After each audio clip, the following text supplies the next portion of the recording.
Propose moi d'aller faire un petit tour, de prendre un peu de hauteur, d'aller sur du côté de l'Espiguette. On en a beaucoup parlé de cette fameuse plage, mais là on va aller voir son phare, le phare de l'Espiguette, noir et blanc, très reconnaissable de très loin. Donc c'est un phare qui est pas très haut, 27 mètres tout simplement. Pas mal quand même. Ouais, mais 27 mètres, il y a beaucoup plus haut en Bretagne, notamment. Construit en 1869. Et il a un feu blanc à 3 éclats, 15 secondes, ça c'est pour les marins, une lentille tournante. Et il a été classé monument historique en 2012. Et il se visite ce phare. Il faut savoir qu'au départ, il était à 150 mètres tout simplement de la plage. Et aujourd'hui, il est à 700 mètres du rivage. Ah ouais. Je vous propose d'aller le visiter. Et c'est très joli, vous allez voir, c'est une belle balade. Depuis 130 ans, il veille sur le golfe d'Aigues-Mortes. À l'avenir, le phare de l'Espiguette va peut-être perdre un peu de sa tranquillité pour le bonheur des visiteurs. On a un point de vue sur le grand site de France, sur le cordon dunaire qui est absolument somptueux, et parce que nous avons un projet qui est de mettre en visite ce phare qui est un monument historique au public. Et ça correspond, si vous voulez, à cette découverte du patrimoine, avec cette relation à des sites exceptionnels.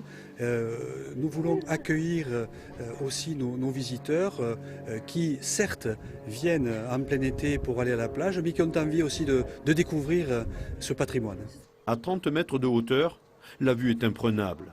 Un atout pour ce bâtiment qui pourrait devenir site touristique le jour et rester phare la nuit. Aujourd'hui, pour des raisons aussi budgétaires, on ne peut plus facilement entretenir le patrimoine. Et ce qu'on appelle la deuxième vie des phares, ça consiste à les ouvrir de plus en plus au public via des conventions, via des associations. Aujourd'hui, on parle de transfert de ce phare vers le Conservatoire du littoral, c'est-à-dire qu'il restera établissement de signalisation maritime sous notre responsabilité pour la partie navigation, mais sera géré probablement par une association ou le Conservatoire lui-même qui gérera peut-être des visites, peut-être faire un musée, je ne sais pas encore. Coût des aménagements, 500 000 € pour une ouverture au public espérée pour l'été 2016. Voilà. Et Nathalie, vous me faisiez remarquer qu'on avait une très belle vue, effectivement. Donc, le sujet, on voit bien qu'il faut le préserver et que c'est vraiment riche. Mètres, 27 mètres au-dessus du niveau de la mer.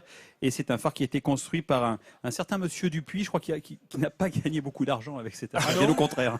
Jean-Sébastien. Charles Dupuis, il a une histoire absolument considérable. C'est vrai que l'adjudication de la construction de ce phare, 1865. Et puis, il a accumulé les problèmes. Dès le départ, ce phare, donc, il a été mis en place en 1869, mais entre 65 et 69, ça a été 4 ans de galère pour Charles Dupuis pour atteindre ses 25 mètres de haut.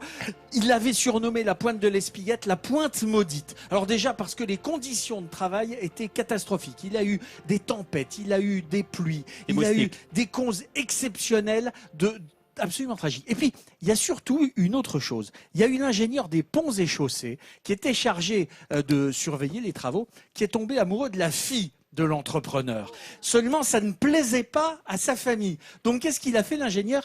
Il a tout fait pour ralentir les travaux. Pour rester avec sa petite amie. Du coup, ça a ruiné Charles Dupuis, qui, à la fin de la construction du phare, s'est retrouvé sans le sou. Mais Dieu merci, le phare est resté.